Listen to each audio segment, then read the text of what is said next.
Okay, now memory management techniques कौन कौन सी हैं? मेनली कैटेगराइज करा गया दो पार्ट्स में, पहला है कंटिन्यूअस और दूसरा non contiguous. Non contiguous, contiguous and non contiguous, right? Okay, अब कंटीजियस के अंदर कौन कौन से आते हैं? Fix partition and variable partition schema. Fix partition और variable partition schema. Fix partition का क्या मतलब, वेरिएबल पार्टीशन का क्या मतलब, पहले हम समझते हैं। उसके बाद इनके अंदर क्या ड्रॉबैक्स आई जो हमें नॉन कंटीजियस में जाना पड़ा, फिर एक फ्लो में फॉलो करेंगे एक कहानी की तरह, ताकि आपको याद करने में आसानी हो, राइट? ओके, जो मेन इंपॉर्टेंट है वो है नॉन कंटीजियस।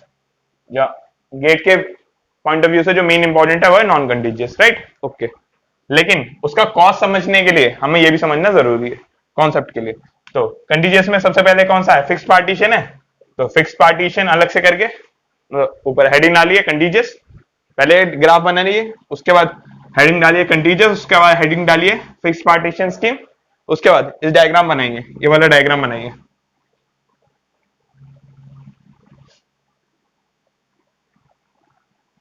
ये क्या है? आपकी टोटल एक मेमोरी है, बड़ी मेमोरी है, उसको आपने फिक्स नंबर ऑफ पार्टीशंस में कट कर रखा है। एक बड़ी मेमोरी है जिसको आपने फिक्स नंबर ऑफ पार्टीशंस में कट कर रखा है, राइट? ओके, तो ये क्या है?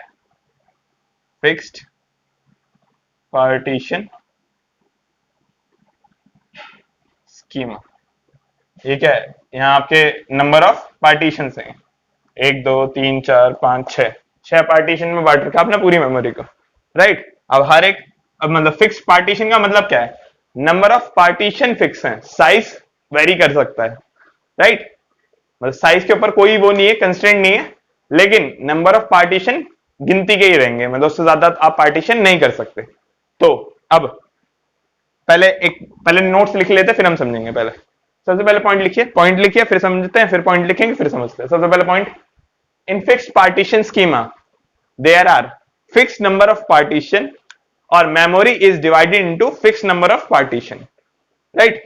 ओके, अब फिक्स्ड मतलब नंबर ऑफ पार्टीशन फिक्स है, साइज के ऊपर कोई भी कंस्टेंट अप्लाई नहीं होगा। ओके, अब इसके अंदर क्या होगा? जैसे मान लीजिए यहां एक प्रोसेस आया P1, अब पूरे साइज को हमने डिवाइड कर रखा है, मैं मान लेता हूं इसका साइज है 300 KB, मतलब इसका इस वॉइड स्पेस का साइज है, मतलब जो ये खाली पड़ी जगह है, इसका साइज है 300 KB, इसका साइज है 300 KB, इसका साइज है 500 KB, इसका साइज है 200 KB, 300, 700 मान लेते हैं, ठीक है? ये रैंडमली मैंने डाट मतलब रैंडम साइज सेलेक्ट करा है, कोई भी मतलब नहीं है इसका। अब होगा क्या? मान लो P1 आया, P1 को कितने रिक्वायरमेंट है? मान लो P1 को 200 की रिक्वायरमेंट है, 200 KB की रिक्वायरमेंट है, तो क्या हुआ? P1 को फर्स्ट वाले उसमें एलोकेट करा गया। अब 200 KB यूज करने के बाद मतलब इतना उसने 200 KB यूज कर लिया, बचा हुआ 100 KB क्या है? खाली पड़ा हुआ है और वेस्ट है, क्योंकि in any point of time only one process is allocated to a single partition, only one process is allocated or accommodate a single partition, right? Okay, मतलब हर एक पार्टीशन को सिर्फ एक ही प्रोसेस मिलेगा। तो होगा क्या? ये वाला स्पेस खाली है, सिमिलरली मान लो P2 भी आ गया यहाँ, या ये वाला स्पेस खाली है, इस स्पेस को क्या बोलेंगे हम? ये क्या हो रहा है? फ्रेगमेंटेशन, मतलब वेस्टेज ऑफ मेमोरी। और ये कौन से टाइप की फ्रेगमेंटेशन? ये है internal fragmentation. Internal fragmentation,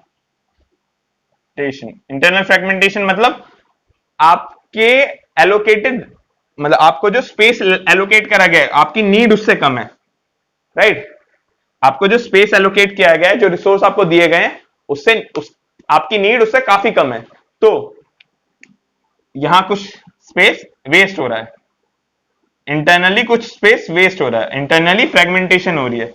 space wasting को हम क्या बोलते हैं? फ्रेगमेंटेशन। तो इंटरनल हो रही है तो क्या बोलेंगे? Internal fragmentation, right? और एक होती है एक्सटर्नल फ्रेगमेंटेशन, जो अभी हम देखेंगे क्या होता है। तो इसे क्या बोलेंगे? Internal fragmentation, right? ओके, अब मान लो एक पॉइंट और आपके दिमाग में आना चाहिए इससे, जब नंबर ऑफ पार्टीशन फिक्स हो गए तो क्या होगा? Number maximum degree of multi programming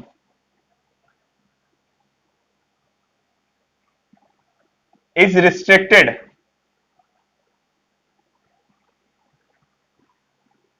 through maximum number of partitions, right?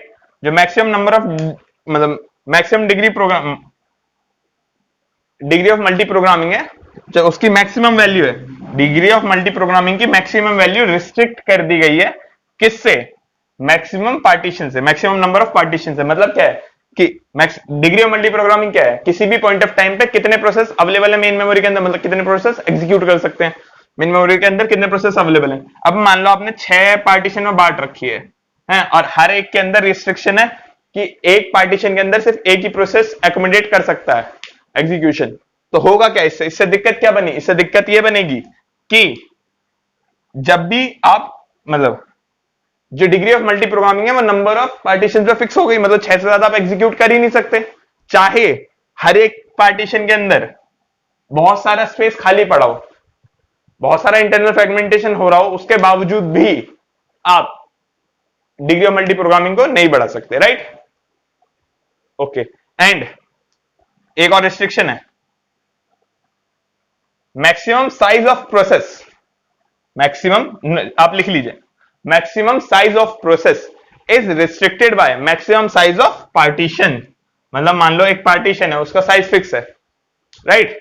अब आप बाकी सब में आपने वो एलोकेट करवा रखे हैं, तो जो आपका प्रोसेस है, जो आपका प्रोसेस है उसे भी आप लिमिट कर रहे हो कि आप इससे बड़े साइज का प्रोसेस नहीं ला सकते जितना आपका पार्टीशन साइज है। इसका मतलब ये नहीं है पार्टीशन साइज फिक्स है, लेकिन जो आपका अवेलेबल पार्टीशन साइज है, बाकी सब में स्पेस बचा हुआ है अभी, लेकिन जो आपका अवेलेबल पार्टीशन साइज है उससे ज्यादा बड़ा आप मतलब वो प्रोसेस एलोकेट नहीं कर सकते उसे पार्टीशन को। क्यों? क्योंकि वो लिमिट आगे नहीं बढ़ सकती। अब पार्टीशन कैसे मेंटेन करे जाते हैं, मतलब ये कैसे होता है कि यहां से यहां एक पार्टीशन है, ये पार्टीशन मेंटेन करे जाते हैं थ्रू लिमिट रजिस्टर्स, राइट? लिखो लिमिट रजिस्टर्स। ये पार्टीशन क्रिएट करे जाते हैं through limit registers. The partition is maintained by limit registers. अब लिमिट रजिस्टर दो तरह के होते हैं, जैसे एक पार्टीशन है, इस पार्टीशन के लिए ये अपर लिमिट रजिस्टर है और ये लोअर लिमिट रजिस्टर है। मतलब क्या है, आपने एक रजिस्टर काउंट सेट कर रखा है कि वैल्यू इससे एक्सीड नहीं कर सकती, ऊपर की तरफ भी और नीचे की तरफ भी, राइट? तो आपने दोनों तरफ लिमिट रजिस्टर दे रखे हैं और इसका limit register upper limit register है, दूसरे वाले पार्टीशन का लोअर लिमिट रजिस्टर। ओके, अब ये ऐसी मैनेज करते हैं। तो इससे क्या दिक्कत आई? Maximum degree of multi programming restrict हो गई और साइज भी रिस्ट्रिक्ट हो गया। ओके, तो इसके अंदर इंटरनल फ्रेगमेंटेशन भी है, तो ये प्रॉब्लम है। अब हम नेक्स्ट वाला देख लेते हैं। इसके ये मतलब ये सेटिस्फाई नहीं करवाया तो हमें इंप्रूवमेंट रिक्वायर्ड थी, तो हमने लाए variable partition scheme. Fix partition हो गया, अब देखते हैं वेरिएबल पार्टीशन स्कीम क्या है।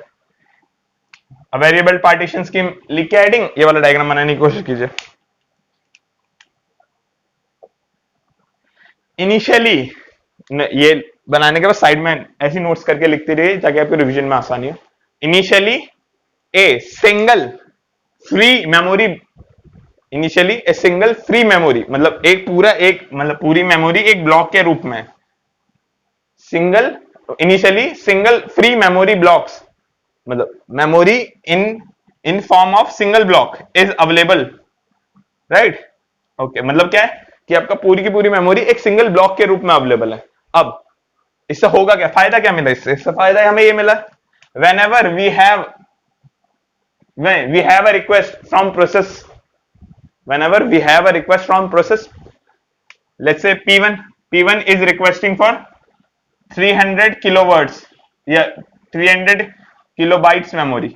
ओके, सो आप इसमें क्या कर सकते हैं, इसके अंदर आप एक पार्टीशन क्रिएट करेंगे 300 किलोबाइट का, 300 किलोबाइट का आपने एक पार्टीशन क्रिएट करा, उसे आपने p1 को दे दिया। इससे क्या हुआ, फिक्स नंबर ऑफ पार्टीशन नहीं है तो डिग्री ऑफ मल्टी प्रोग्रामिंग भी रिस्ट्रिक्टेड नहीं हुई और मैक्सिमम साइज भी रिस्ट्रिक्ट नहीं होगा क्योंकि आप पहले से ही पार्टीशन काट के नहीं रख रहे हैं। तो होगा क्या इससे होगा ये मान लो P2 आया, आप कंटिन्यू वे में एलोकेट कर रहे हैं ना। अब P2 ने मांगा 1000 KB, तो 1000 KB का एक स्लॉट कटेगा और उसे P2 को एलोकेट करा दिया जाएगा, राइट। ओके, तो इसके अंदर इंटरनल फ्रेगमेंटेशन है क्या? इंटरनल फ्रेगमेंटेशन है या नहीं है? नहीं है। क्यों नहीं है? क्योंकि जितना हमें रिक्वायर्ड है उतना ही साइज हमें मिल रहा है तुरंत के तुरंत, लेकिन हो सकती है एट द एंड, हो सकती है, मतलब बिल्कुल लास्ट ब्लॉक में थोड़ी सी हो सकती है, क्योंकि वो आप किसी और को नहीं दे सकते, लेकिन वैसे नहीं होती। ओके, तो internal fragmentation does not exist, notes में लिखे रहे, लेकिन एक्चुअली में हो सकती है एट द लास्ट वाले में, राइट। ओके, अब आ गया इसके अंदर क्या प्रॉब्लम्स हो सकते हैं। हमने देखा कि इसने कौन कौन सी प्रॉब्लम रिजॉल्व कर दी। Degree of multi programming restricted थी, इसके अंदर नहीं है। मैक्सिमम साइज भी रिस्ट्रिक्टेड नहीं है, ओके, और हमें हर बार आके मिल जाता है। लेकिन क्या प्रॉब्लम है? प्रॉब्लम ये है, जैसे मान लो लगातार छोटे छोटे प्रोसेस आ रहे हैं, P3 आया, अब लिमिट रजिस्टर सेट हो गया, वो हटेगा थोड़ी। लिमिट रजिस्टर एक बार सेट हो गया तो ऐसा थोड़ी आप लिमिट रजिस्टर को बार बार रिमूव करोगे, क्योंकि अगर रिमूव करोगे, वो कॉमन होते हैं, मैंने जैसे बताया था, वो कॉमन होता है ऊपर वाली लिमिट और नीचे वाली लिमिट के लिए। अब आप एक जगह रिमूव करोगे तो क्या करें, आप दो पार्टीशन को मर्ज कर दोगे, उससे क्या होगा, प्रॉब्लम हो सकती है बाकी सबके एग्जीक्यूशन में, मतलब आप इंटरप्ट करोगे ऊपर नीचे के एग्जीक्यूशन को, राइट। ओके, तो इसलिए हम बीच बीच में मतलब मन चाहे तरीके से ऊपर नीचे के लिमिट रजिस्टर को शिफ्ट नहीं कर सकते। इसके लिए हमें प्रॉपरली हर एक प्रोसेस को स्टॉप करना पड़ेगा, उसके बाद लिमिट शिफ्ट करनी पड़ेगी ऊपर नीचे, राइट। ओके, अब होगा क्या, मान लो लगातार प्रोसेस आ रहे हैं, छोटे छोटे प्रोसेस की रिक्वायरमेंट आ रही है लगातार।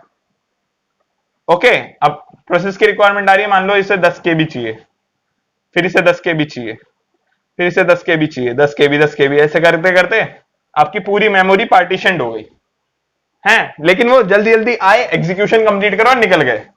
तो P3, P4, P5, P6, P7 ऐसे करके बहुत सारे प्रोसेस आए और लगातार एग्जीक्यूशन कंप्लीट करो और निकल गए। तो होगा क्या, इससे प्रॉब्लम क्या हुई, हमारी पूरी मेमोरी पार्टीशन में बट चुकी है। अब दिक्कत क्या है, आपको मान लो यहां बीच बीच में एक और प्रोसेस है, उसके अंदर फिर मैं पॉइंट अपना नहीं समझा पाऊंगा, आप कहेंगे लगातार है तो क्या लिमिट तो शिफ्ट हो ही सकती है। यहां मान लो एक प्रोसेस है जो काम कर रहा है, यहां एक प्रोसेस है जो काम कर रहा है, यहां एक प्रोसेस है जो काम कर रहा है, अल्टरनेट करके, कोई भी केस हो सकता है, अल्टरनेट करके प्रोसेस एग्जीक्यूशन कंप्लीट कर चुके हैं। अब अगर मान लो एक नया प्रोसेस आया है जिसे चाहिए 100 KB की रिक्वायरमेंट है, और 100 KB मान लेता हूं मैं अवेलेबल है अल्टरनेट वेज में, तो क्या आप प्रोवाइड करवा सकते हो 100 KB? नहीं, आपके पास फ्री है लेकिन आप तब भी प्रोवाइड नहीं करवा पा रहे हैं। क्यों? क्योंकि वो कंटीजियस मैनर में नहीं है, वो नॉन कंटीजियस मैनर में हो चुकी है। पूरी मेमोरी 10 यहां है, 10 कहीं और है, 10 कहीं और है, 10 कहीं और है, ऐसे ऐसे फॉर्म में अवेलेबल है। अवेलेबल तो है लेकिन टुकड़ों में अवेलेबल है, राइट। तो क्या आप इसे प्रॉपरली यूज कर सकते हो? नहीं कर पाओगे। तो इसके लिए इसका सॉल्यूशन क्या हो सकता है? ये क्या है, इस प्रॉब्लम को हम क्या बोलते हैं? इस प्रॉब्लम को हम बोलते हैं एक्सटर्नल फ्रेगमेंटेशन, राइट। मतलब ये वाली स्पेस अवेलेबल है, यहां स्पेस तो अवेलेबल है आपके पास, लेकिन वो कंटीजियस मैनर में नहीं है, तो आप किसी दूसरे प्रोसेस को उसमें एलोकेट नहीं कर सकते, राइट। इन द केस जब तक उसे सेम रिक्वायरमेंट ना हो, अगर उससे बड़ी रिक्वायरमेंट होगी तो आप उसे एलोकेशन नहीं करवा सकते उस पार्टीशन का। तो ये प्रॉब्लम क्या होती है, इसे बोलते हैं हम एक्सटर्नल फ्रेगमेंटेशन। मतलब हमारे पास स्पेस अवेलेबल है लेकिन नॉन कंटीजियस मैनर में, तो इस प्रॉब्लम को बोलते हैं एक्सटर्नल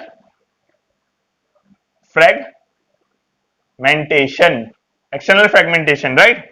ओके, तो इसे सॉल्व कैसे कर सकते हैं? इसे सॉल्व करने के दो सॉल्यूशन है, एक तो नॉन कंटीजियस मेमोरी को फॉलो करना, नॉन कंटीजियस टेक्निक्स को फॉलो करना, दूसरा है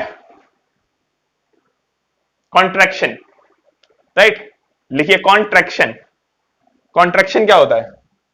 कॉन्ट्रैक्शन होता है कि आप जितने भी आपके पास वेकेंट स्पेस है, वो नॉन, दिक्कत यही है ना कि वो नॉन कंटीजियस मैनर में है। अगर कंटीजियस मैनर में होते तो आप स्पेस प्रोवाइड करवा पाते, राइट।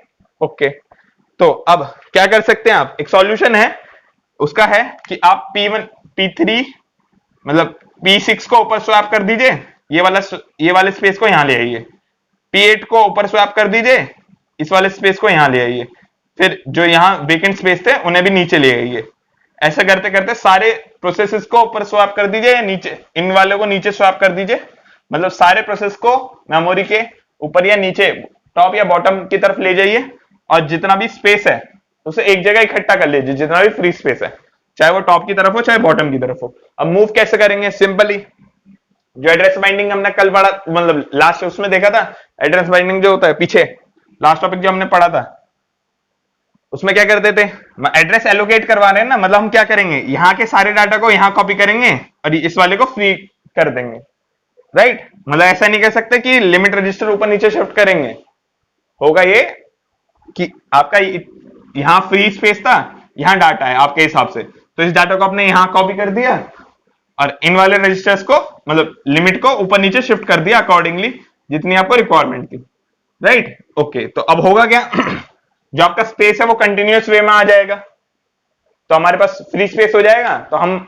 अपनी उसको नीड को प्रोवाइड करवा सकते हैं। लेकिन इसकी ड्रॉबैक क्या है, इसकी सबसे बड़ी ड्रॉबैक है कि आपको जितने भी इन बिटवीन जितने भी प्रोसेस चल रहे होंगे उनके एग्जीक्यूशन को स्टॉप करना पड़ेगा, यानी कि रोकना पड़ेगा, और फिर उन्हें ऊपर नीचे शिफ्ट करना पड़ेगा, फिर आपको दोबारा एग्जीक्यूशन स्टार्ट करना पड़ेगा, जो कि अनडिजायरेबल है, राइट। तो क्या मतलब जो आपका कंट्रैक्शन है वो अनडिजायरेबल है, अनडिजायरेबल केस होता है वो, क्यों, क्योंकि आप सारे के सारे प्रोसेस को बीच में स्टॉप करने वाले हो, फिर दोबारा उसका एग्जीक्यूशन स्टार्ट करने की कोशिश करेंगे, तो ये सारे केस इन सबको क्या बोलते हैं, ये है अनडिजायरेबल केसेस, राइट। ओके, तो अब सेकंड सॉल्यूशन देख लेते हैं। फर्स्ट वाला हमने देखा पॉसिबल तो है उससे, लेकिन क्या है, अनडिजायरेबल है, क्यों, क्योंकि हमें सारे प्रोसेस रोकने पड़ रहे हैं, मतलब एक नए प्रोसेस को चालू करने के लिए आपको खामखा अपना पूरा एग्जीक्यूशन रोकना पड़ेगा सीपीयू के लिए, तो उस टाइम पे जब ये ऊपर नीचे स्वैप हो होंगे तब सीपीयू का कर रहा होगा, आइडल स्टेट में होगा खामखाई, तो क्या होगा, थ्रूपुट डाउन हो जाएगा बहुत ज्यादा, तो इसलिए हम कंट्रैक्शन को अनडिजायरेबल मानते हैं। ओके, तो अब सेकंड सॉल्यूशन क्या है, नॉन कंटीजियस। नॉन कंटीजियस देखने से पहले हम देखते हैं कि जो हमारे मेथड्स होते हैं, मतलब एलोकेशन कैसे होता है मेमोरी का, एलोकेशन और डी एलोकेशन किस किस वे में होता है, राइट। ओके, तो उसके लिए हम देख लेते हैं। तो allocation and D allocation of memory is being done by these 4 methods, right. कौन कौन से 4 मेथड्स हैं वो, पहला है फर्स्ट फिट, नेक्स्ट क्या है, मैं सारे नाम लिख देता हूं, फर्स्ट फिट नोट करके लिखिए, first fit, best fit, worst fit, और है नेक्स्ट फिट। फर्स्ट फिट करके लिखिए, allocate the memory, allocate the slot which is first suitable, right. मतलब जो भी स्लॉट आपके पास पहले अवेलेबल हो उसे एलोकेट करवा दें। ओके, तो इसके अंदर क्या हो सकता है, जैसे मान लीजिए ये एक P1 है, यहां मान लीजिए P1 है, मतलब एक प्रोसेस चल रहा है, या फिर ऐसे नहीं मानते, ये एक पूरी मेमोरी है, यहाँ 100 KB आपका एलोकेटेड है, 150 KB फ्री है, और फिर 500 KB एलोकेटेड है, 200 KB फ्री है, 50 KB एलोकेटेड है, और फिर 150 KB फिर से फ्री है। ये अज्यूम कर लो ये केस है आपका मेमोरी का, मतलब मेमोरी इतनी बड़ी है, इसके अंदर कुछ फ्री स्पेसेस है, कुछ पार्टी मतलब कुछ एलोकेटेड स्पेसेस है, राइट। मतलब कुछ एरिया में पहले से ही कुछ काम चल रहा है, कुछ एरिया फ्री है। तो अब मान लो फर्स्ट फिट के अकॉर्डिंग कैसे एलोकेशन होगा, फर्स्ट फिट के अकॉर्डिंग होगा, allocate the space which is first suitable to the need of the process, right. Okay, तो स्टेटमेंट्स आपको समझ में आया होगा कि उस प्रोसेस को एलोकेट कर दीजिए जो सबसे पहले नीड को स्पेसिफाई करवाए, ठीक है। आप नोट में पॉइंट लिख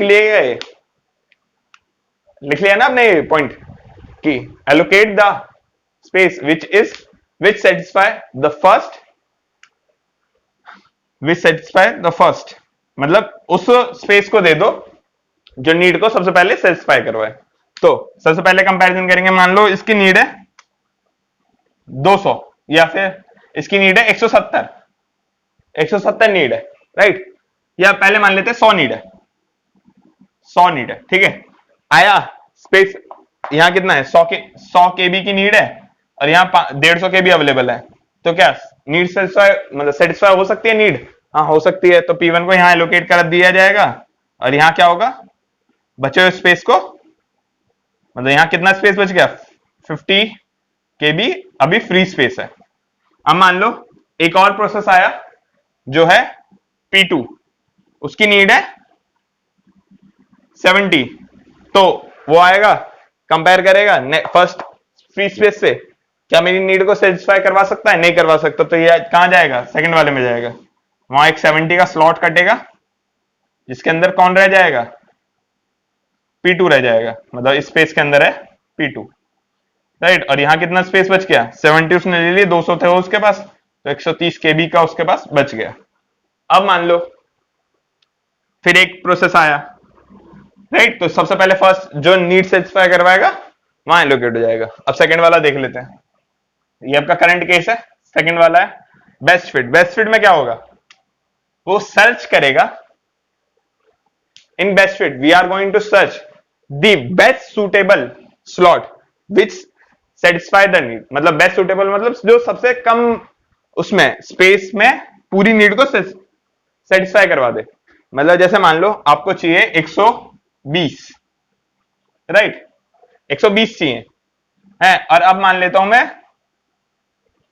यहां मान लो पहले 150 अवेलेबल है, यहां मान लो 130 अवेलेबल है, यहां 130 केबी का स्पेस अवेलेबल है, यहां 150 केबी का अवेलेबल है, राइट। तो अब इसे चाहिए कितना, 120 केबी चाहिए। बेस्ट फिट के अकॉर्डिंग वो सबसे पहले स्पेस को चेक करेगा, क्या सेटिस्फाई करवा सकता है, नहीं, स्पेस को चेक करेगा, क्या सेटिस्फाई करवा सकता है, हाँ, लेकिन क्या वो तुरंत के तुरंत यहां एलोकेट कर देगा, नहीं, वो जाएगा आगे, सर्च करते हुए आगे जाएगा, क्या आगे मेरी सेटिस्फाई नीड को सेटिस्फाई करवा सकते हो, हाँ, इससे और कोई छोटा है जो करवा सकता है, नहीं, तो क्या होगा, जो सबसे बेस्ट सुटेबल है उसके अंदर हम दे देंगे अपनी नीड को। तो P3 को यहां दे दिया, बचे हुए 20 के भी यहां भी फ्री हो गए, राइट, ओके।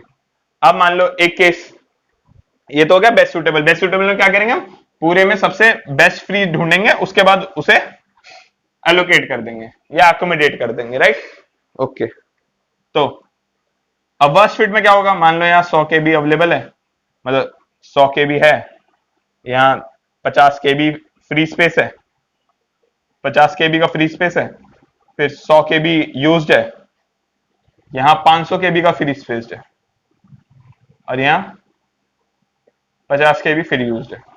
अब वर्स्ट फिट के अकॉर्डिंग अगर मान लो P4 एक प्रोसेस है जिसे 50 केबी की नीड है, राइट, 50 केबी की नीड है इसे, लेकिन वर्स्ट फिट के अकॉर्डिंग क्या होगा, in in worst fit we are going to search the worst suitable space for our need, मतलब सबसे बड़ी सेटिस्फाइबल स्पेस को ढूंढेंगे हम, मतलब जो सबसे बड़ा अवेलेबल है, जो भी सबसे बड़ा अवेलेबल है और हमारी नीड को सेटिस्फाई करवा सकता है उसे हम एलोकेट करेंगे, राइट, ओके। तो P50 यहां सेटिस्फाई हो सकता है, हाँ, लेकिन क्या हम करवाएंगे, नहीं, क्योंकि हो सकता है आगे बढ़ा हो, मतलब क्या आगे बढ़ा है वो चेक करेगा आगे के लिए, क्या आगे बढ़ा अवेलेबल है, हाँ अवेलेबल है, तो नेक्स्ट पे चलो। ये वाला क्या मेरी मतलब 500 के भी क्या मेरी नीड को सेटिस्फाई करवा सकता है, हाँ करवा सकता है, तो क्या मैं एलोकेट कर दूंगा, हाँ कर दूंगा, क्योंकि नेक्स्ट कोई और बड़ा अवेलेबल नहीं है, तो P4 को यहां एलोकेट करा जाएगा, राइट, ओके। मतलब आप सबसे बड़े वाले स्पेस के अंदर बहुत छोटे से डाटा को दे रहे हो, राइट, ओके। तो क्या ये पूरे 500 के भी वेस्ट हो गया क्या, नहीं, यहां एक स्लॉट कट जाएगा छोटा सा, जहां 50 के भी दे दिया जाएगा, बाकी 450 के भी आपका अब भी फ्री है, ओके, राइट। नेक्स्ट है next fit. Next fit is similar to first fit but with a change that we are going to apply first fit from the last phase from which we satisfied our need, मतलब जो last में आपने first मतलब last में जहां आपने need satisfy करवाई है उसके आगे से आप फर्स्ट फिट अप्लाई कर देंगे, राइट, ओके। जैसे मान लो यहां आपके पास बहुत सारे वो है स्पेसेस हैं, एक यहाँ है, एक यहाँ है, एक यहाँ है, एक यहाँ है, एक यहाँ है, एक यहाँ है, एक यहाँ है, यहाँ कुछ भरा हुआ है फ्री है, कुछ भरा हुआ है फ्री है, कुछ भरा हुआ है फ्री है, कुछ भरा हुआ है फ्री है। अब मान लो आपने लास्ट जो करवाया था वो यहाँ करवाया था, P2 यहाँ करवाया था, तो इसके आगे से आप फर्स्ट फिट अप्लाई कर देंगे। सिमिलरली फर्स्ट चेक कर, मतलब यहाँ से के आगे से आप फर्स्ट फिट अप्लाई कर देंगे। हो सकता है यहाँ पहले खाली स्पेस अवेलेबल हो, लेकिन उसके बावजूद भी आप यहाँ से आगे फर्स्ट फिट अप्लाई करेंगे। फर्स्ट फिट में क्या करेंगे, सबसे पहले जो भी मतलब जो भी फ्री स्पेस सबसे पहले हमारी नीड को सेटिस्फाई करवाएगा उसे एलोकेट कर देंगे। ये रहे। ओके, तो ये हो गए आपके वो एलोकेशन मेथड।